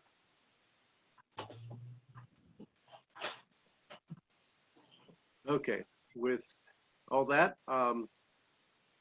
we have a motion to accept that retirement. Because I don't think we did it yet. Move to accept. Okay, do we have a second? I hear Scott said a second on that. Okay. There's no more comment. All in favor, say aye. Aye. Aye. Aye. Opposed? Yeah, we'd like to, but okay. Thank you, Barry. P2, approval to dismiss employee 100744 with an effective date of May the 22nd, 2020. What a contrast. Do we have a motion? Move to approve. Second? Second. All in favor, say aye. Oh, sorry, Ron. Sorry. Go ahead. I have to question Christina. Have we discussed in executive session this? Yes, we have discussed this one in exec session as well. Okay, because I couldn't tie a number to, so, okay. Yeah. Any more questions? All in favor, say aye. Aye. Aye. Opposed? Ayes have it. And Dave, am I doing the last one? Sure. BF1, approval of the proposed final general fund budget in the amount of $30,522,409 for the fiscal year 2021, including salary and work schedules as proposed. We have a motion. Move to approve. We have a second. Second. And does this require a roll call vote? Yes, no? I have a question that I've held Yeah. till it became a line item of business. Okay. Just Okay, come a on, Dale. clarification. Hey, Dale, hold on. Fred, roll call on this, I forget. Yes, you should do a roll call. Okay, go ahead, Dale. All right, we've already discussed, and I guess we're going to hold off till the June 9th as far as using any of the assigned fund balance. I just wanted to be clear on the capital reserve that's on page 16 of it. I didn't know if Randy was going to go through it line by line or page by page tonight or not. But on the capital reserve, it's showing that we're going to end this year with $5.059 million in capital reserve. And it's predicting that on June 30th of 21, we're going to end with $5,064,000. Now that $5 million is an increase, and it's a slight increase, and I was wondering where it was coming from.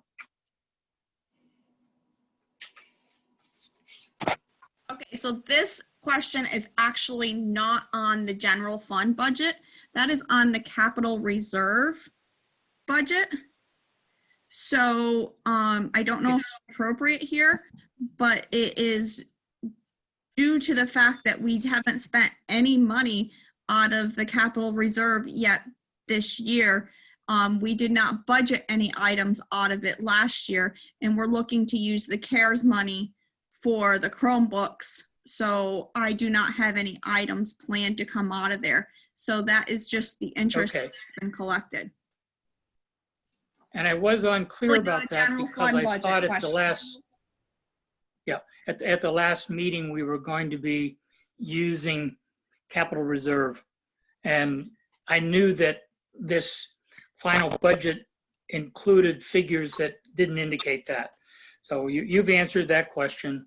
Thank you. Other discussion? Randy, if you take a roll call vote on that.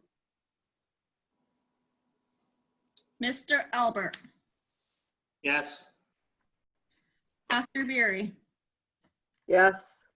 Mr. Kunkel, Yes. Mrs. Marriott, Yes. Dr. Mathers, Yes. Mr. Ruffing, Yes. Mr. Schimmel, Yes. Mr. Snell, No. Mr. Ulmer, No. Carries 7-2. All right, let's see, is there an information item or two for us, Christina?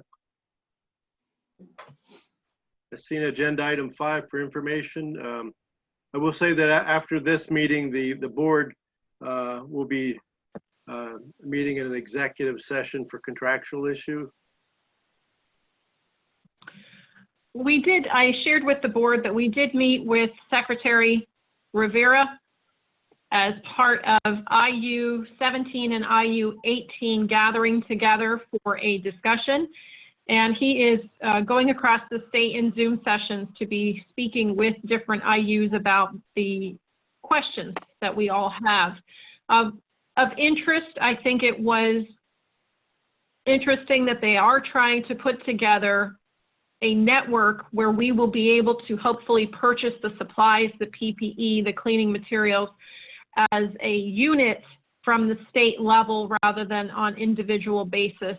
That was very good to hear. I don't know if it will happen. Brandy's gotten some word through PASBO that, they too are looking at it. He did not have any information yet. When we go to green, what does that look like? What are the parameters of going to green yet? However, he did discuss looking at the CDC document that I presented to you, I believe, from the IU as well. And that CDC document is very detailed about what it would mean. So our hope, obviously, is that we will be there in the fall with our children and that we will go green and then go to no color, as he calls it. He has a status called no color, which I hope just means normal in getting back into these things. I truly want to thank all of you. I want to thank Dave and Dottie for sitting in our meetings in the admin team. They have really given us countless hours through this pandemic, and it has been so valuable for us. They see what the administrative team is working on. They participate.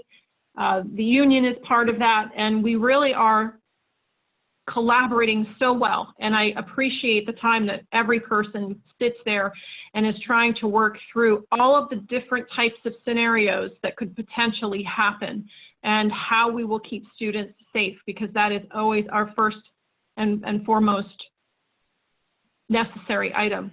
So those would be the things that we have on our docket, and they seem to control every aspect of our day when we're speaking. So thank you. Now, at this time, we'll also have a public comment session on the items we've acted on. So Sebastian, if you'd open the window for that. Yep, so once again, if anyone from the public would like to comment, feel free to raise your hand using the blue icon on your screen. If we see any hands being raised, we will go down alphabetically and allow you to speak one at a time. We will give you 3 minutes to speak, and we ask that you please state your name and address before speaking.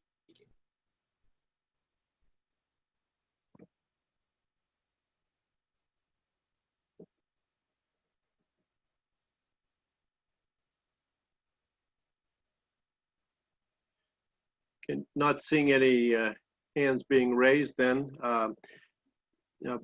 Sebastian, you will send us an email for the executive session Zoom, or will we go to a different room?